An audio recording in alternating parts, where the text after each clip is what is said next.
So, obviously I'm running a big organization at the time. And one of my first partners was there's a White Horse pub that the owner, Scarpanito, Frankie, and his father were around the Genovese family forever. Ciro Perona was a very powerful Genovese captain. And guys like Johnny Santoro, we spoke about tough guys who was a dangerous killer. Johnny Santoro was one of them.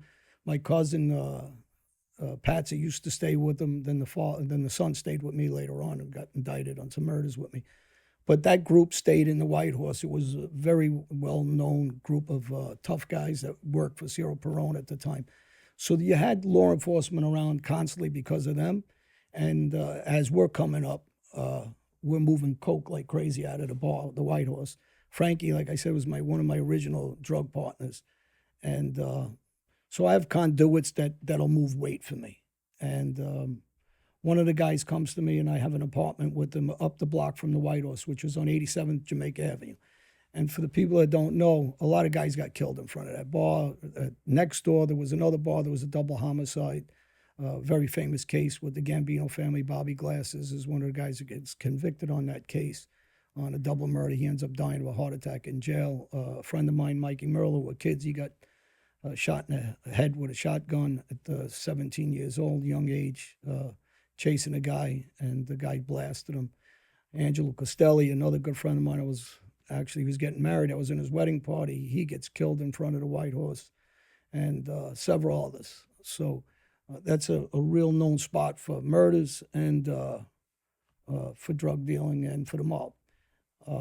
So they start a sting operation, the FBI and state organized crime task force. And I'm up the block. I have several drug houses, one on 96th Street, Jamaica Avenue. I have one up on 85th Road and 86th Street. And then I have another apartment down on 78th Street. These are all where I keep drugs and I keep guns and I keep different things. And one of my guys, Joey DiCorrali, who I lived with at the time in the townhouse, he's supplying some of my guys. One of them is Keith Croce, and Frankie Scarpanito kind of oversees it. And he gives me a call and he says, I need an extra 3 kilos this week. So I said to Joey, all right, I'll talk to you and I'll see you. So we're on payphones. A couple of days later, I come see him and I give him the weight.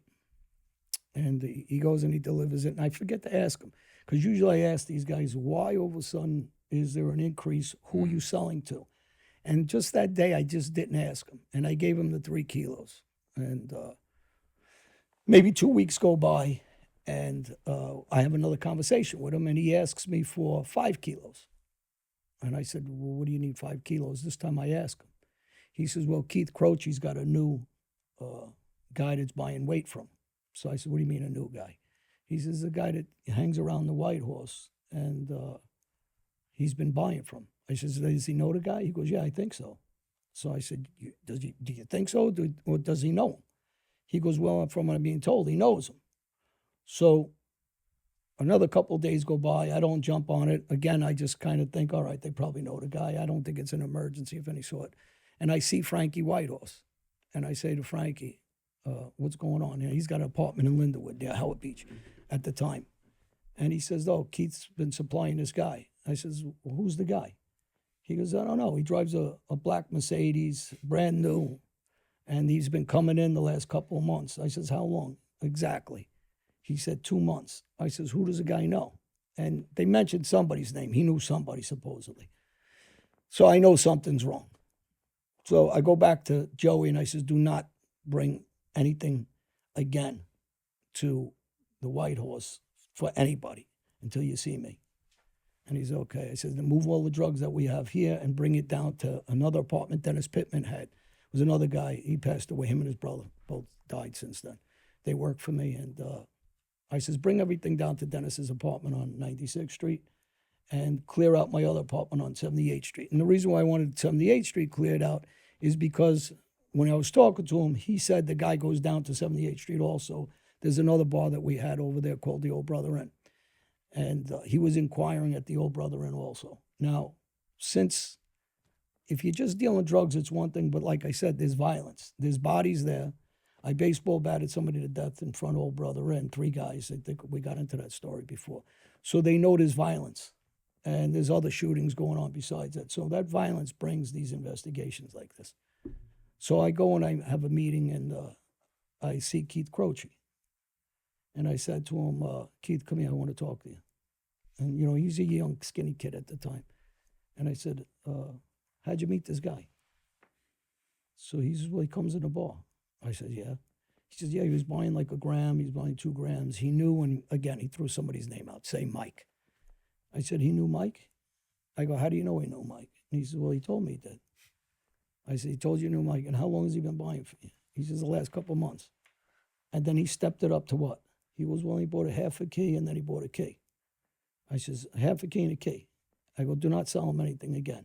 He goes, no, he's all right. He's getting high with me and everything. He goes in the bathroom and gets high. I said, what does that mean? So I said, listen, you're going to go to jail. You're going to get locked up. That's a cop. He said, how do you know? I just look at him. I shake my head. I go, do not sell anything to him again. Now I pull Frankie Whitehorse, and I said, Frank, this guy's been coming to the bar for 2 months? He goes, yeah. I said, don't get high with him. Don't sell him anything. You're going to get locked up. He goes, how do you know? I said, you're going to get locked up. So the next time he's here, I want you guys to text me or beep me. I don't remember if we had beepers or phones in those days. I think it was beepers. And they hit me up, and I come to the bar. I go outside. I get his plate. I take the plate. I give it to the cop, Phil Baroni, that works with me, that was my partner in sports, and he did the murder with me and everything. I said, Phil, do me a favor, run this guy's plate. I said, I'm pretty sure he's a cop. He comes back, and he says, yep, John, it's no good. He's a cop. So I said, I knew what these fucking idiots are doing business with a cop. So I go back to Frankie. I go, how many times did you buy from this guy buy from you? He says, actually, he always buys from Keith, but a couple of times he bought with me and he talked. I go, listen, most likely he's wired up. He's gotchas. And I think Keith, so when it comes down and I move everything, maybe a month goes by, and he's still trying to dig in, the guy, and I come to the bar. And he's trying to talk to me. And I said to him, you're not allowed in here no more.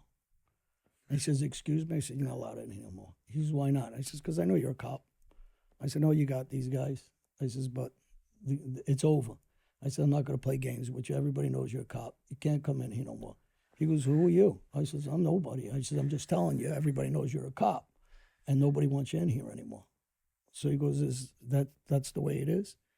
I says, yeah, that's the way it is. You're a cop. I know it. You know it. I know you're not going to say that to me, but don't come in anymore. And by the way, your black Mercedes you got outside, we already ran the plate. We know it's no good. So he looks at me. He goes, well, can we talk? No, we can't talk. I said, see you later. And maybe a month went by or 6 weeks or something, and they all get locked up. And